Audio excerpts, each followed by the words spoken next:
Sebenarnya reward ya buat hadiah ulang tahun diri sendiri gitu ya kan. Maksudnya kan hobi aku di laut, terus aku juga suka mancing, terus kadang tuh suka kesusahan nyari kapal yang nyaman. Jadinya aku kepikiran pengen beli kapal deh gitu. Terus akhirnya belilah. Sebenarnya pesannya udah lama gitu dan pas banget datangnya di bulan ulang tahun aku. Terus akhirnya karena aku juga nggak pakai kapalnya tiap hari ya, karena aku sibuk juga ngantor dan segala macem, akhirnya kepikiran bikin perusahaan kapal aja deh gitu. Jadinya bikin perusahaan kapal sama beberapa partner yang ada di balik perusahaan aku, namanya Salayayat jadi perusahaannya gitu. Dan kita lagi beli dua kapal lagi. Sebenarnya aku lagi beli 2 kapal lagi karena nanti kapalnya itu mau ditaruh di titik-titik lain selain Jakarta gitu. Jadi kalau aku liburan di mana ada gitu. Perawatannya gimana Bu?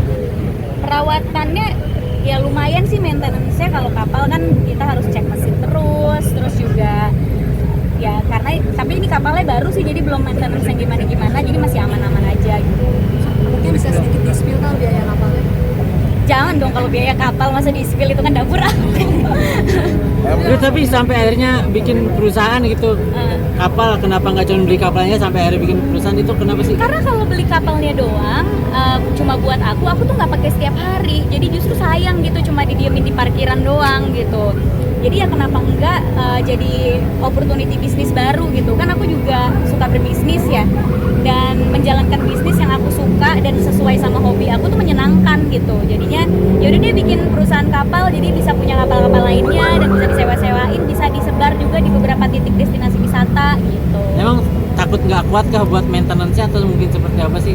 Atau ya, mungkin kan takut rusaknya? Kalau itu ada perhitungannya semua ya. Jadi emang udah diperhitungkan, oh kapal yang ini maintenance-nya kayak gini, dia mesinnya kayak gini, terus ada garansinya juga, terus yang penting jangan dipakainya harus kayak gimana gitu. Jadi emang udah diperkirakan lah semuanya gitu. Mulai bisnisnya beli berapa kapal? Udah pernah kesana aja pakai kapal yang baru ini? Kalau yang kapal baru ini tuh parkirnya masih di Jakarta. Jadi kalau misal aku pulang-pulang ngantor jam 5 sore itu aku suka kayak naik kapal dulu, sunsetan di kapal, iseng aja jadinya gitu. Jadi kayak misalnya pulang jam 4 dari kantor, aku ke Pantai Mutiara terus kayak nelfon kapten, "Cap, mau sunsetan." Oh yaudah, udah sunsetan gitu, iseng sendiri atau nurunin joran, siapa tahu dapet ikan, gitu-gitu aja. Jadi iseng-iseng aja kayak iseng sunsetan gitu. Cuma nantinya kapal aku ini pengen aku bawa ke Labuan Bajo karena kan aku suka di sana kan. Jadi pengen aku parkirin di Labuan Bajo yang aku beli ini. Jadi kalau ke Bajo udah ada kapal gitu. Sekarang kan makanya kapten. Mau mulai bisnis ini berapa kapal, Pril? Kedepannya kepikiran untuk nyetir sendiri nggak sih? Iya, memang lagi mengambil license untuk nyetir sendiri itu harus ada SIM-nya ya. Jadi kayak kemarin aku juga sempat nyetir sendiri didampingin sama kaptennya gitu. Cuma kan nyetir kapal nggak gampang, jadi ya harus ambil latihannya dulu gitu. Mulai bisnis ini berapa kapal, Pril? 3. Jadi lagi 2 lagi on the way, nanti tungguin aja ya. Kakak April kan jadi businesswoman nih sekarang, dan bisnisnya lumayan besar banget ya. Gimana sih kesiapan kakak sendiri menjalankan bisnis ini? Kalau berbuka bisnis itu kita udah harus siap.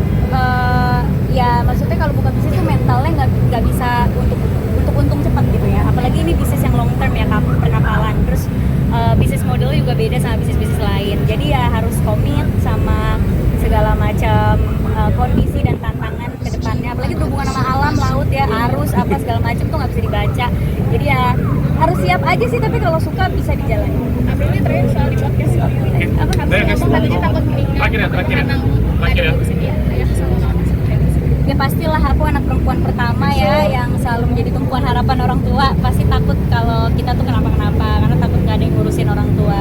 Ya emang aku tipenya caretaker ya, sebagai anak pertama selalu ngurusin keluarga, ngurusin orang gitu. Jadi pasti takut kalau kenapa-kenapa siapa nih yang ngurus orang tua gitu. Tapi bisa dibilang tulang punggung keluarga gitu? Tulang punggung keluarga sih nggak juga, karena papa mama aku masih produktif bekerja. Cuma jadi yang paling yang selalu diandalkan gitu. Kalau ada apa-apa pasti nelfonnya aku. Kita sedikit orang tua kan kakak udah buat pasangan